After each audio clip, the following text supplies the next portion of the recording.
اور جب دل کے اندر ایمان کی روشنی آ جائے تو اس کو حق حق نظر آتا ہے، باطل باطل نظر آتا ہے،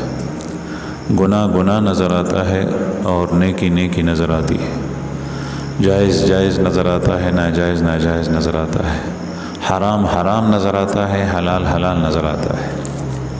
اس کے دل کے اندر اخلاق بھی عمدہ ہو جاتے ہیں، اس کے دل کے جذبات اور احساسات بھی نیک بن جاتے ہیں، اس کے دل کے اندر سے نیتیں وہ بھی نیک نیتیں ابھرتی ہیں، اچھی جذبات ابھرتے ہیں۔ جب دل کے اندر نور آتا ہے وہ شخص کسی کے ساتھ حسد بغض کینہ نہیں رکھتا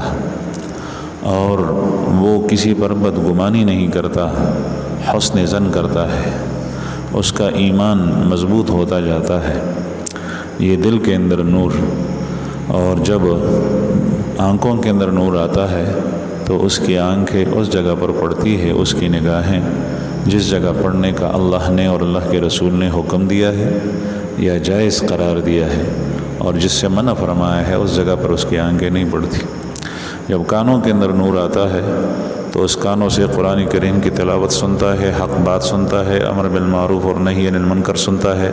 واعظ و نصیحت کی اچھی باتیں سنتا ہے، اور نہیں سنتا گانے بجانے کی باتیں اور بری اور فحشا باتیں، جو بری آوازیں ہیں، غیر محرم کی آوازیں ہیں، وہ نہیں سنتا۔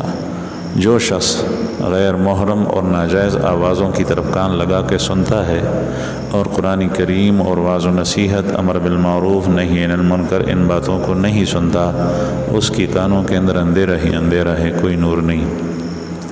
وفی لسانی نورا، زبان کے اندر بھی نور، زبان میں جب نور آتا ہے تو زبان سے اچھی باتیں نکلتی ہیں، قرآن پاک کی تلاوت، اللہ کا ذکر، تسبیحات، امر بالمعروف نہی عن المنکر، یہ چیزیں زبان پر جاری ہوتی ہے۔ اور جب بری اور فحشا اور گندی باتیں زبان پر جاری ہوتی ہے تو اس کے اندر نور نہیں ہوتا بلکہ اس میں اندھیرا ہوتا ہے۔ اب اسی پر سب کچھ تصور کر لیں، ہاتھوں میں نور، حلال کی طرف ہاتھ بڑھیں گے، جائز اور حلال جسم کے اوپر ہاتھ لگیں گے، ناجائز اور حرام کی طرف جو ہے وہ ہاتھ مس نہیں کریں گے۔ جب ہاتھوں کے اندر نور آ جائے، حرام کمائی کی طرف ہاتھ نہیں بڑھیں گے، سود اور رشوت کی طرف نہیں بڑھیں گے۔ پیروں کے اندر نور آ جائے، پیر اس طرف چلیں گی اور قدم اس طرف اٹھیں گے کہ جس طرف اللہ جل شانہ نے جانے کو جائز قرار دیا ہے، جو اللہ جل شانہ کی مرضیات کی جگہ ہے، جہاں ہمارا رب راضی ہوتا ہے ہمارے جانے سے۔ مسجد کی طرف آنے سے اللہ جل شانہ راضی اور خوش ہوتا ہے، تو مسجد کی طرف وہ قدمیں اٹھیں گی جس کے اندر نور آ جائے۔